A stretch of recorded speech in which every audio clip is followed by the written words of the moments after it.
Hey guys, I hope you're having a great summer right now. I apologize for being missing for the past few months.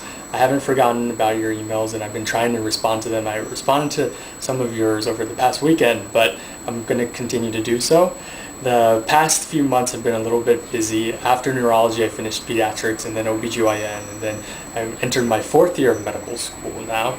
And it's kind of amazing how time flies, but I did my sub-internship in medicine, and I was going to post a couple videos sharing with you some of the experiences I learned, and also some mistakes, some helpful tips that I learned that hopefully if you're going to do your sub-internship that you'll be able to benefit from. Today though, I wanted to briefly share with you the National Bone Marrow Program.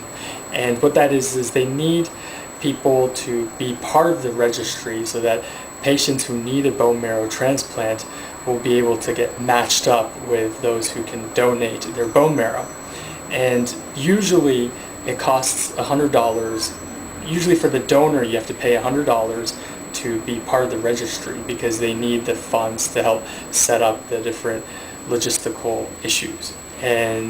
But from June 8th to June 22nd, and that's kind of why I want to post the video, because I just found out yesterday, was that until June 22nd you can be a bone marrow donor for free.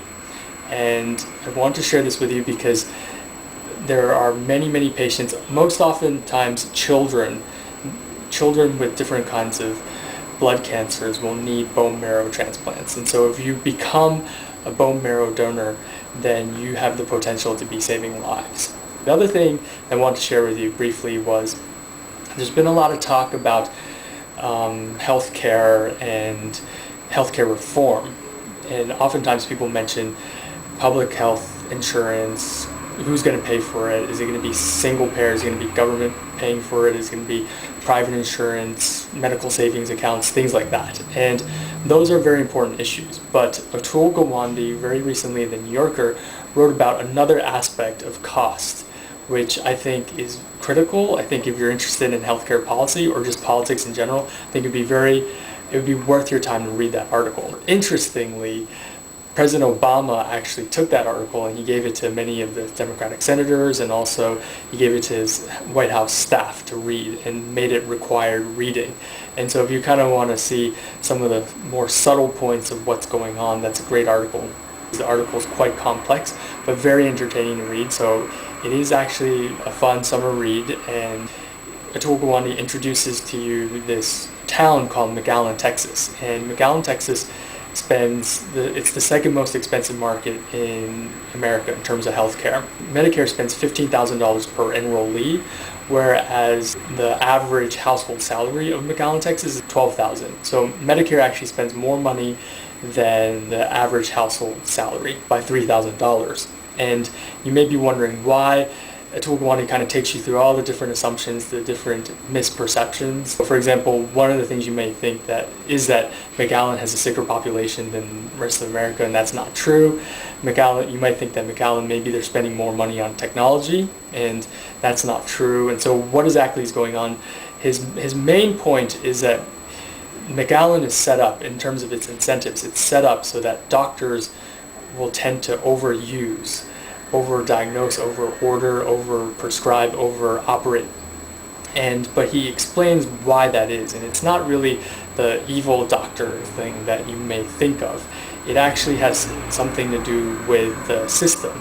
And his main point is that while it's important to talk about who is paying for the healthcare, if you don't talk about the system that you're paying for, if you don't talk about why it is that McAllen is spending so much and wasting so much money, if you don't talk about that aspect, then regardless of what kind of method you're going to use to pay, the costs are going to continue to rise. He then gives another model, which is the Mayo Clinic model, and Mayo Clinic is very famous for giving high quality care at low cost.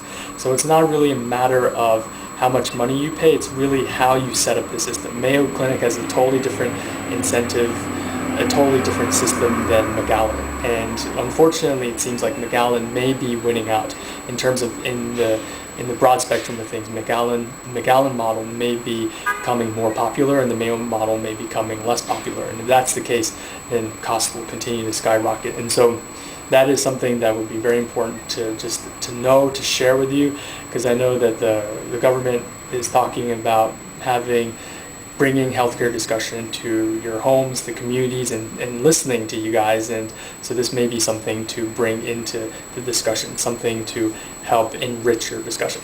Okay, thank you very much for listening, and I will try to share more soon.